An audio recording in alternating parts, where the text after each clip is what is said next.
Alors shalom les amis, c'est un très très grand jour, parce qu'on va commencer le 25e chapitre du Ochot Tzadikim. Ceux qui ont le livre devant eux, page 172, votre sujet préféré, notre sujet préféré à tous, qui nous concerne tous, la Shonara. Et vous allez voir des chidushim qui sont écrits ici, qui sont écrits nulle part ailleurs. La Shonara, Maou, c'est quoi du la Shonara? C'est quand tu dis quelque chose de négatif sur l'autre, même quand c'est vrai. Alors que quand tu dis quelque chose de faux, ça s'appelle du Motzi Shemra, c'est-à-dire finalement de la calomnie. Chachamim ils disent, écoutez bien, c'est la Gemara dans Rachin, page 15b. Celui qui dit du Lashonara, qui loue kafar beikar, c'est comme s'il renie l'existence d'Akadosh Baruch Hu. Et là vous allez me dire, mais il ne faut pas exagérer. Ça va, j'ai parlé mal de l'autre. En quoi je renie Akadosh Baruch Hu? Qui osera, car il fait beaucoup de mal à son ami. Et il lui fait une mauvaise réputation. Il va lui causer du tort. Et en plus, regardez ce qu'il dit. Il dit que le Lashonara est pire que le vol. Vous savez pourquoi? Parce qu'il dit celui qui vole ou qui fait l'immoralité, il a un intérêt, il a un kiff. Mais celui qui dit du Lashonara, il gagne rien. Qu'est-ce qu'il gagne? Il gagne rien. Il gagne rien du tout. Il flatte son orgueil, il rabaisse l'autre. Donc finalement, le Lashonara, c'est encore plus grave que le voleur. Parce que finalement, il gagne rien. Il va juste salir sa bouche. Alors que le voleur, il gagne de l'argent. Vodamou Chachamim, et là les amis, incroyable. Il y a une Gemara que jusqu'à arriver à ce texte, on ne comprend pas. La Gemara dit dans Rachim, écoutez bien que la Shonara, c'est aussi grave que l'immoralité, le meurtre et l'avodazara et l'idolâtrie. Et ça, c'est une Gemara qui est incompréhensible. Il dit, Zetame, il dit, c'est très étonnant. Comment on peut dire que la Shonara, c'est plus grave que de tuer quelqu'un? C'est plus grave que de renier Hachem, c'est plus grave que l'immoralité? C'est pas possible, surtout que c'est 3 péchés capitaux. Il y a Rekval Yavor, on doit être prêt à donner notre vie pour pas le faire. Alors comment on peut dire ça pour le Lashonara? Et là, les amis, il va donner des explications que j'ai vues nulle part ailleurs et qui vont expliquer cette Gemara de manière logique. Regardez ce qu'il dit. Il dit pourquoi? Première, et là, il va donner beaucoup d'explications. Il dit parce que le Lashonara, c'est quelque chose qu'on répète tout le temps malheureusement. Lashonara, c'est pas une fois, et après tu répètes, et tu dis, et celui-là, tu parles. Donc tu répètes tout le temps. Ça c'est plus grave, parce qu'une faute même grave, en général, quelqu'un il a fait une fois, après il fait tchouva. Quelqu'un, allo aleno, il a fait Chilul Shabbat, il a fait une faute grave. Il a fait une fois, et il sait que c'est grave, donc Bezat Hashem, il va faire tchouva. Mais là, le Lashonara, la personne, elle est tellement habituée à parler, qu'est-ce qu'il y a de mal? J'ai rien fait, j'ai juste parlé, quoi, on est dictature, on peut plus dire ce qu'on veut. J'ai juste dit. Et c'est tellement grave, la personne, elle est tellement habituée, que finalement, elle répète, et ça, c'est très grave. Il dit, c'est comme quelqu'un, il prend des cheveux, il arrache tellement de cheveux, à la fin, ça fait une corde. Il dit, par le Lashonara, à force de répéter, on arrive à quelque chose qui est encore plus grave, finalement, que les 3 péchés capitaux. C'est donc la première explication. Le fait qu'on répète tout le temps cette faute, c'est plus grave que les fautes graves. Od, deuxième explication. Le Lashonara, les amis, c'est très dur de faire tchouva. Et bien, les amis, c'est dur parce qu'on n'a pas l'impression d'avoir fauté. Tu dis, Asma, j'ai rien fait, j'ai juste parlé. Le problème, c'est que c'est dur, c'est rare les gens qui font tchouva sur le Lashonara, c'est rare. Alors que quand quelqu'un il fait une faute grave, quelqu'un, lo alenu, il a fait quelque chose qu'il n'aurait pas dû faire, il a fait une grosse bêtise, en général, la personne, elle sait que c'est grave. Donc, ce sera plus facile de faire tchouva. Mais finalement, alors que le Lashonara, c'est beaucoup finalement plus dur que de faire tchouva. Autre explication, Veod, il dit que comment tu vas réparer le Lashonara? Quand tu dis du Lashonara, comment tu vas réparer? Des fois, quelqu'un il a parlé, il a sali la réputation de quelqu'un. Comment tu vas réparer? Tu as dit celui-là. Le problème, c'est que c'est impossible de réparer. Tu as remis en question l'honnêteté de quelqu'un. Comment tu vas réparer?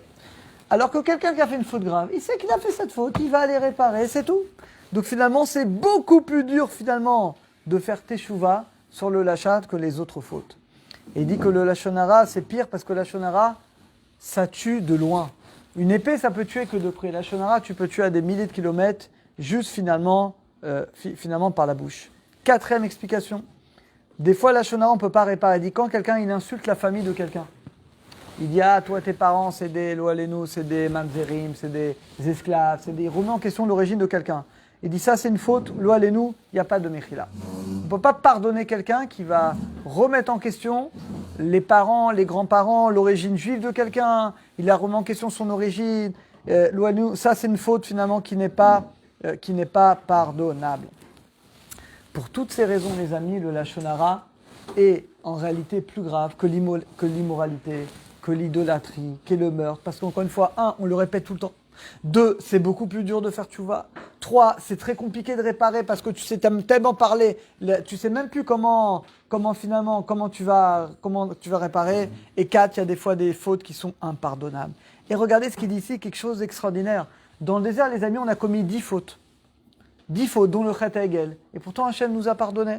Il n'y a pas eu de décret que toute la génération allait mourir dans le désert.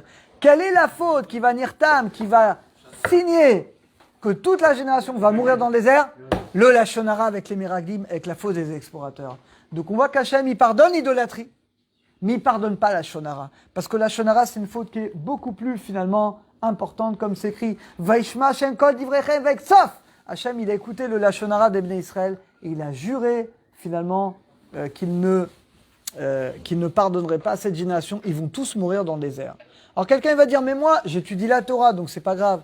En Torah Magina, même l'étude de la Torah ne protège pas celui qui dit du Lachon Hara.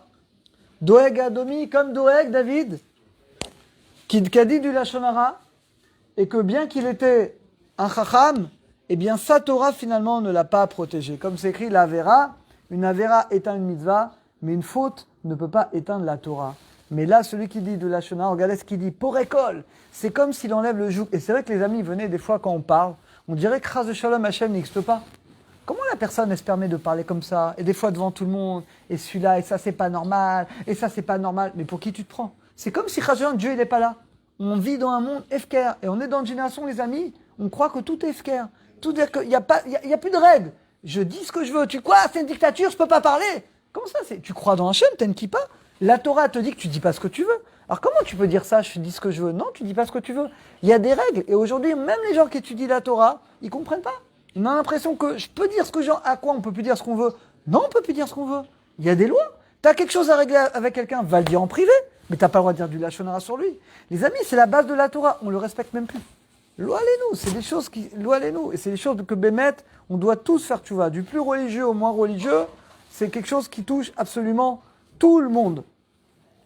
Et là, les amis, il va nous séparer, il va diviser le Lachon Hara en 6 catégories, c'est en bas, 174, on y va. Echad, première catégorie, Mishomera, quand tu parles mal de l'autre, Ken Asulo, Lifami, Miomar, des fois, tu arrives à parler même mal des gens bien. Des fois, nous on le voit, les gens se permettent de parler même contre des fois du Talmidei Chachamim, des gens. Il n'y a pas de règle, on dit ce qu'on veut. Or, il y a un sourd, les amis, de croire le Lachon Hara. Et c'est encore plus grave que de parler. Parce que quand tu écoutes le Lachon Hara, il dit le Chot Tzadikim, il dit que c'est encore plus grave. Qui colle à Shomim, parce que tout le monde entend que toi, tu acceptes. Et quand tu dis rien, quand tu écoutes, c'est-à-dire que tu es modé, tu reconnais que ce qu'il dit est vrai. Bah oui, parce que tu dis rien.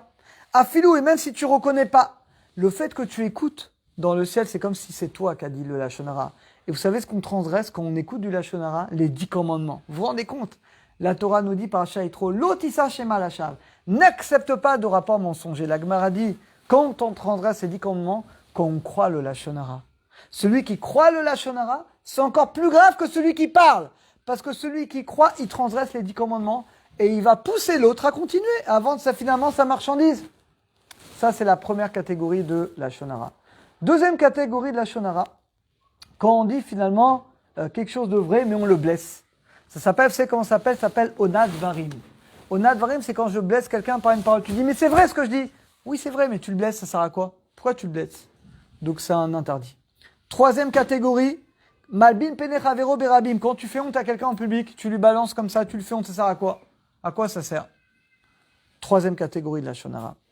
Quatrième catégorie de Lachon Hara, c'est quand l'oalenu imodial toevot avotav, quand la personne elle raconte des choses sur la famille de l'autre, et tes parents, tes grands-parents, et donc finalement c'est terrible.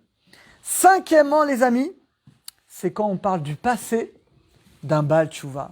Imaginez quelqu'un, il fait, bon, Hachem, il a fait Tchouva, mais il a eu un passé important. Il était, je sais pas, aidez-moi, il était DJ au Palace.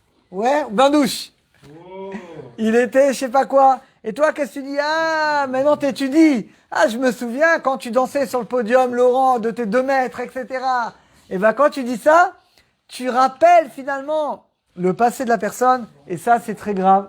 C'est très grave de rappeler le passé d'un Baal Tchouva, parce qu'il a fait Tchouva. Il a fait tchouva, d'abord tu lui fais honte. Évidemment qu'on n'a pas le droit. Mitorka et kalel betchuvato. Et à cause de ça, finalement, la personne va abîmer sa teshuva. Et en plus, les autres, finalement, la valeur de la personne risque de baisser, finalement, aux yeux des gens.